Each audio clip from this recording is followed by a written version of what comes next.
شکست خوردہ روسی افواج کے انخلا کے بعد بننے والی مجاہدین کی حکومتیں ان عزائم کو عملی جامہ نہ پہنا سکیں جو غیر ملکی جارحیت سے نبرد آزما نوجوانوں کے دل و دماغ میں رچے بسے تھے۔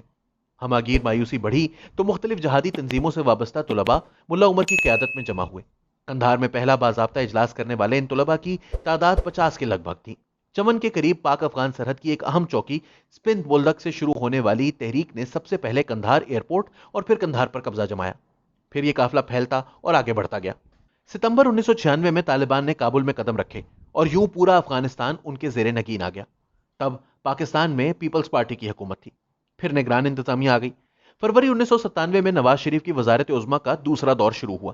طالبان کی حکومت کو تسلیم کرنے یا نہ کرنے کے حوالے سے وہ نفع و نقصان کے ذائچے بنانے میں مصروف تھے۔ دوست ممالک سے ان کا رابطہ تھا۔ طالبان کے حوالے سے وہ بھی نرم گوشہ رکھتے تھے۔ امریکہ اور مغرب کے متوقع رد عمل کو بھی بھانپ رہے تھے۔ یہ 25 مئی 1997 کا ذکر ہے۔ وزیر اعظم نواز شریف اپنی اقامت گاہ کے ایک کمرے میں بیٹھے پی ٹی وی پر رات 9 بجے کا خبرنامہ دیکھ رہے تھے۔ شہ سرخی تھی کہ پاکستان نے امارات اسلامی افغانستان یعنی طالبان کی حکومت کو تسلیم کر لیا ہے۔ میاں صاحب کو دھچکا لگا کہ یہ کب، کیسے، کیوں کر، کس کے حکم سے ہو گیا ہے۔ میں پاکستان کا وزیر اعظم ہوں، بے تحاشا عالمی الجھنیں رکھنے والے قومی اہمیت کے حامل اتنے بڑے فیصلے کا علم مجھے پی ٹی وی کے خبرنامے کے ذریعے ہو رہا ہے۔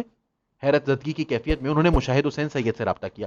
وزیر اطلاعات نے بتایا کہ جی ہاں، میں نے بھی یہ خبر سنی ہے، میں معلوم کرتا ہوں کہ یہ کہاں سے آئی اور کیسے چلی۔ کچھ دیر بعد مشاہد حسین صاحب نے وزیر اعظم کو بتایا کہ یہ خبر وزارت خارجہ سے آئی تھی۔ M D P T V کی یہ وضاحت درست ہے، میں نے خود بھی وزارت خارجہ سے اس کی تصدیق کی ہے۔ میاں صاحب نے مشاہد حسین کے ذمہ لگایا کہ وہ وزیر خارجہ گوہر ایوب خان سے پوچھیں کہ اس خبر کا ماخذ کیا ہے۔ شاہ جی کے استفسار پر وزیر خارجہ نے بتایا کہ یہ خبر ایک اہم ایجنسی کی طرف سے آئی، ایک اعلیٰ منصب پر فائز اہلکار نے خود مجھ سے بات کی اور یہ خبر چلانے کے لیے کہا۔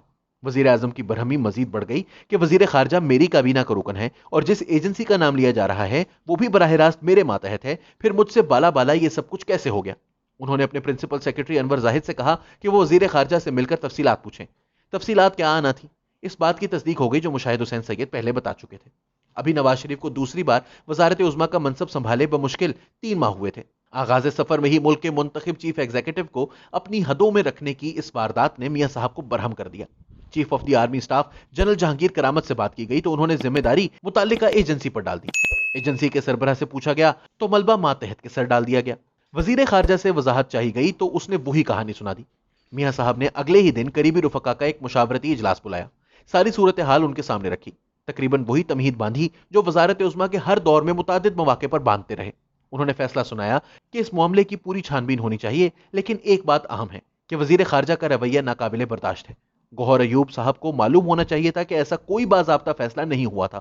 اگر کسی نے کہا بھی تھا تو وہ بتا دیتے کہ اتنی بڑی بات میں وزیر اعظم کی منظوری کے بغیر نہیں کہہ سکتا۔